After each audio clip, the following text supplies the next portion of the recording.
señor alcalde municipal Juan Fernando López y Corporación Municipal,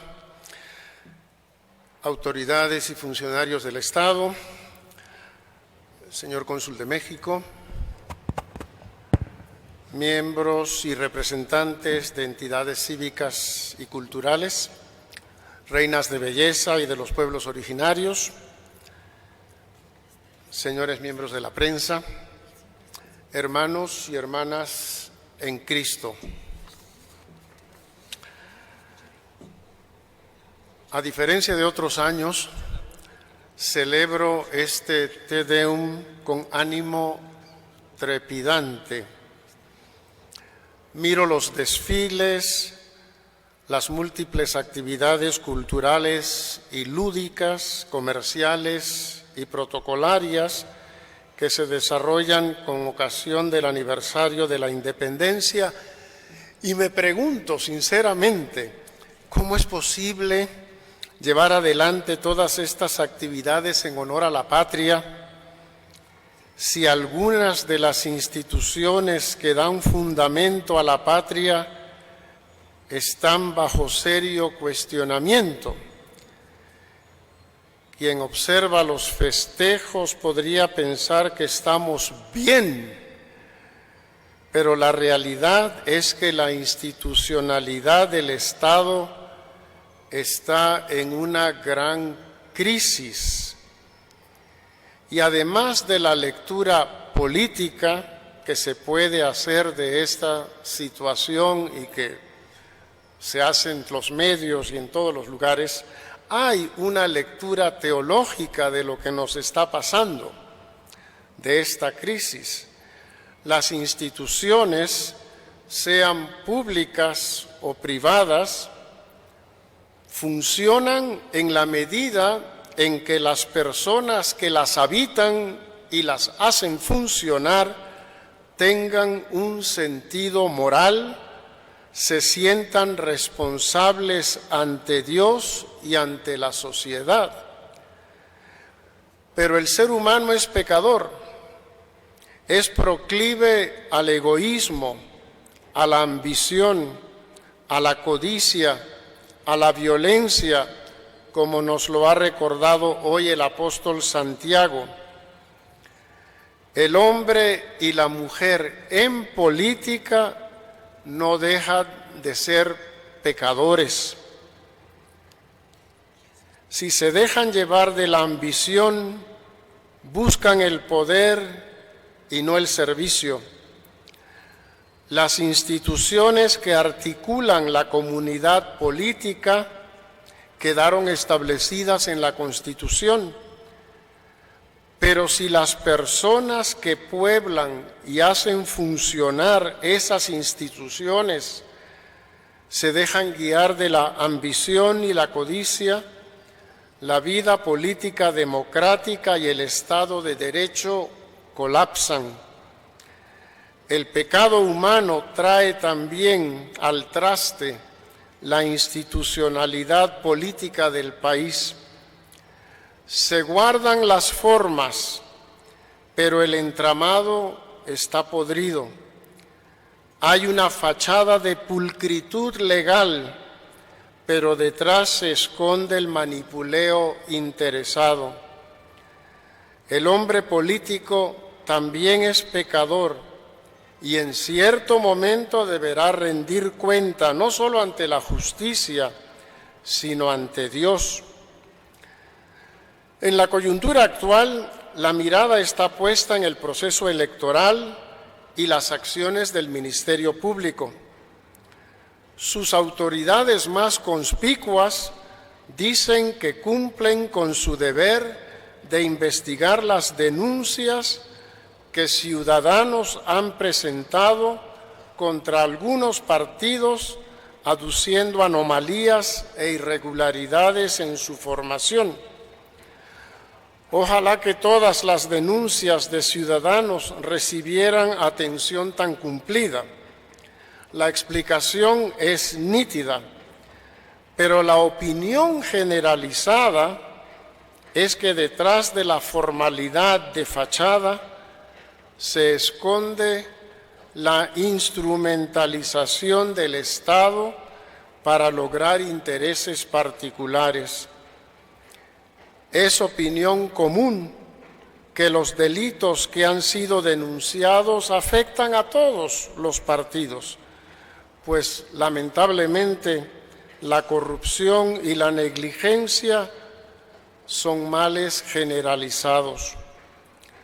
La justicia se instrumentaliza al servicio del poder y de intereses sectoriales, así sea a precio de ignorar la voluntad popular manifestada en las urnas.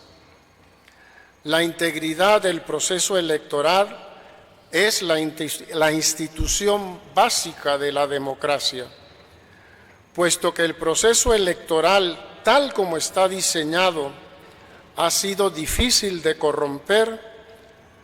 Ahora lo torpedean de otras formas para que rinda los resultados que algunos interesados desean.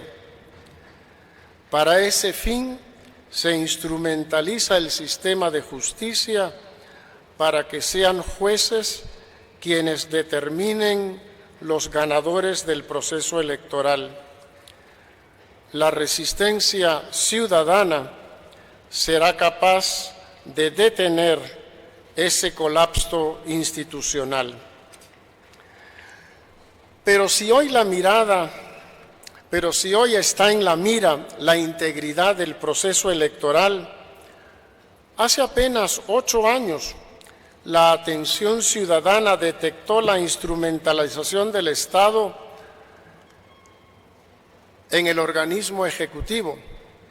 La crisis llevó a la renuncia del presidente y vicepresidente.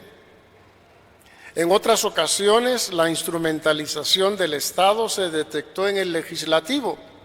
Ya fuimos testigos hace varios lustros cómo el legislativo convocó un referéndum de autodisolución con elecciones anticipadas. Y no faltan las ocasiones en las que la corrupción se vuelve intolerable en los gobiernos municipales. Es decir, y este es quizá el pecado más grave que hoy debemos confesar ante Dios, la corrupción, la instrumentalización del Estado para fines ajenos al bien común es parte de la cultura política en la que vivimos. Se da y se ha dado en todos los organismos del Estado. Toleramos, y esto ya es malo, un cierto grado de corrupción y de negocios turbios en la administración pública y en los negocios privados. Lo damos por descontado. Como dijo memorablemente un funcionario internacional hace ya varios años, en Guatemala no hay obra sin sobra. Puesto que estamos ante Dios, debemos reconocer nuestro pecado. Pero ¿no son acaso los funcionarios públicos que sucumben a la seducción del poder, de la codicia y de la ambición personas que fueron ciudadanos de a pie unos años antes?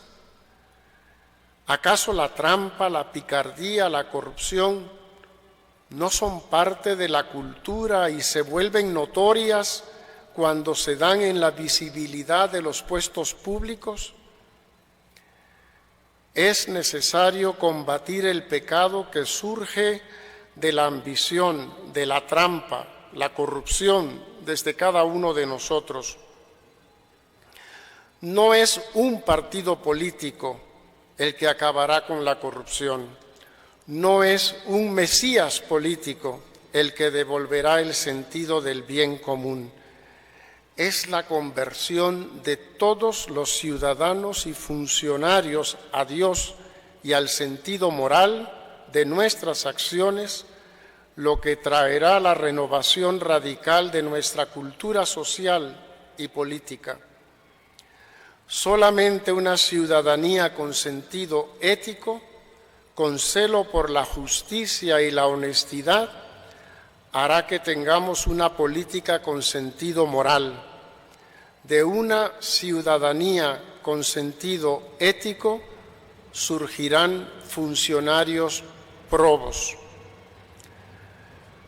La memorable sentencia de Jesús cuando tuvo que decidir, como se leía hoy en el Evangelio, cuando tuvo que decidir si se pagaba o no el tributo al César, la sentencia de Jesús, den al César lo que es del César y a Dios lo que es de Dios.